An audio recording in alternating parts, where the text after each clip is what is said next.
Olá, eu sou Ana Carolina Santos Silva, sou educadora infantil, negra antirracista e hoje eu estive aqui no Quilombo Vila Santa Efigênia de Jacências para poder trazer o resultado de um projeto que a gente se envolveu enquanto CTA, Centro de Tecnologias Alternativas, em parceria com o Soleia, o Instituto Soleia, que foi o projeto Curupira entre identidades, relações étnico-raciais e territórios.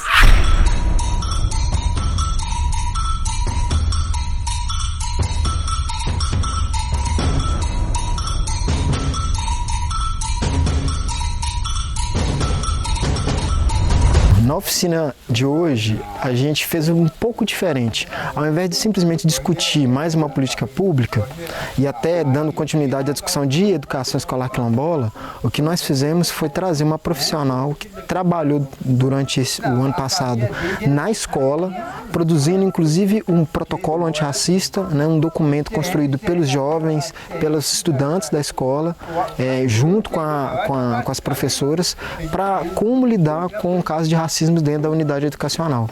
Então a gente convidou a Ana Carolina para realizar essa atividade, essa formação, para que os pais, para que a comunidade pudesse entender o quanto que o ambiente educacional ele é importante na formação e o quanto que é necessário que os pais tomem conta e acompanhem melhor como está a execução da política pública dentro da escola, porque existem muitos casos de racismo. Foi isso que apareceu nessa oficina, que foi realizada ao longo do ano.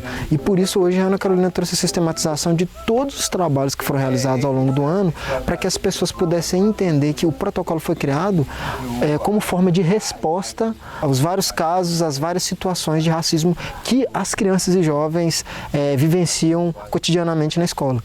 Durante esse projeto a gente abordou diversas práticas antirracistas, a construção de diversas práticas antirracistas dentro do ambiente escolar. Abordamos com os estudantes e as estudantes o que é racismo e como lidar com esse racismo que é sofrido diariamente. Dentro desse protocolo, em uma das oficinas que foi feita através das professoras, um dos alunos pegou e falou que a seguinte frase, que se acontecesse o racismo dentro da escola, eles não saberiam o que fazer. Eu particularmente acho muito problemático essa fala, estando dentro de uma escola quilombola, um aluno reproduziu uma fala dessa. Fizemos formações com as professoras, com a gestão da escola e hoje nessa apresentação nós trouxemos um dos resultados desse projeto, que foi o protocolo antirracista, que foi construído junto a esses estudantes e foi homologado a partir de uma assembleia geral de estudantes do 4º e 5º ano da Escola Estadual Monsenhor Moraes.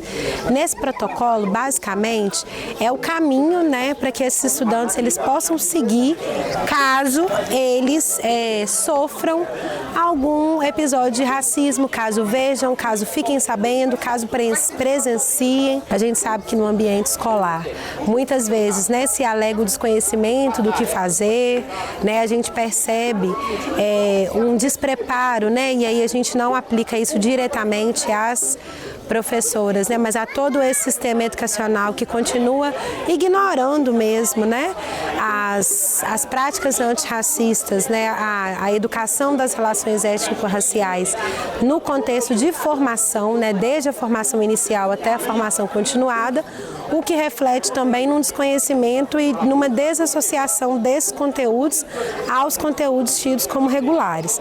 Por outro lado, especificamente nessa escola citada, é uma escola quilombola, e nesse sentido atende à modalidade de educação escolar quilombola e precisa dessa implementação. Então a gente entende essa necessidade da presença da comunidade na escola e entendemos também que esse protocolo ele pode vir a ser utilizado para que a escola ela possa recorrer, para que a comunidade junto à escola possa recorrer à criação dessas práticas cada vez mais frequentes, cada vez mais presentes e cada vez mais ativas dentro do ambiente escolar. Hoje a oficina foi mais no sentido de trazer as discussões sobre a importância da aplicação de uma educação antirracista dentro da escola e como a gente continua esse projeto, como que a gente continua com ações para que a escola não seja esse lugar de violência, de dor, mas um lugar realmente de aprendizagem.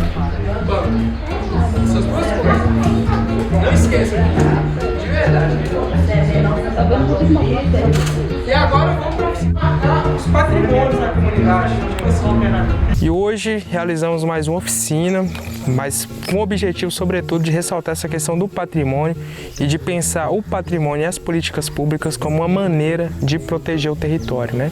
Trouxe para a comunidade um caso muito emblemático em Minas Gerais, que é o caso da comunidade quilombola da Chacrinha dos Pretos, uma comunidade que fica lá em Belo Vale, a cerca de mais ou menos 120 quilômetros daqui da Vila Santa Efigênia. E é um caso muito famoso em Minas Gerais porque é uma comunidade que tem em seu território uma antiga fazenda escravocrata, uma fazenda que remonta ali ao século XVIII, século XIX. E além disso, essa comunidade usa das ruínas dessa fazenda como um terreiro, né? Como um território ancestral, um território simbólico e um território de valor patrimonial para essa comunidade muito grande. E nessa comunidade também, no início do século XX, foram construídas várias ferrovias que atravessam o território no meio, gerando uma série de impactos. E com isso a comunidade, através das lideranças, sobretudo da dona Tuquinha, pôde se mobilizar pensando em projetos, pensando em políticas patrimoniais para proteger o território dessa invasão do Estado, né? Então a gente vê o Estado construindo empreendimentos gigantescos para atingir e varrer a comunidade do mapa. Eu trouxe essa oficina aqui hoje para a gente discutir isso, sobretudo pensando que aqui no território tem vários conflitos dessa maneira.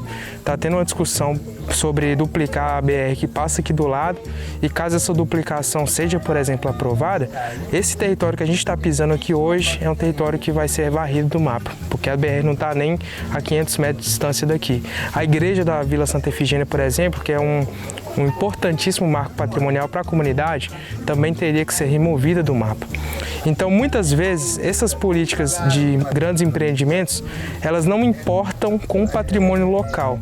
Porém, se a gente se questiona assim, passaria uma ferrovia, uma rodovia bem no centro de Mariana e varresse as igrejas dali, essas igrejas que são seculares, que são centenárias, será se isso seria aprovado? Com certeza não, mas no caso de comunidades quilombolas, eles não importam. Então, hoje em dia, a gente tem algumas ferramentas de proteção do patrimônio e é uma proteção que ela deveria ser garantida pela própria Constituição, né? Está lá no artigo 215, no artigo 216, na ADCT tem o artigo 68 que fala sobre o território quilombola e dessas políticas de preservação e patrimonialização. E mais recentemente, em 2023, teve a portaria 135 do IFAM, que garante o tombamento e o registro de salvaguarda desse patrimônio. Então, hoje eu trouxe, né, na oficina, essa política, essa portaria e tudo isso que a gente vê como uma maneira das pessoas poderem proteger seu território. E não só proteger seu território, como proteger sua memória, proteger sua história e seu vínculo com elas.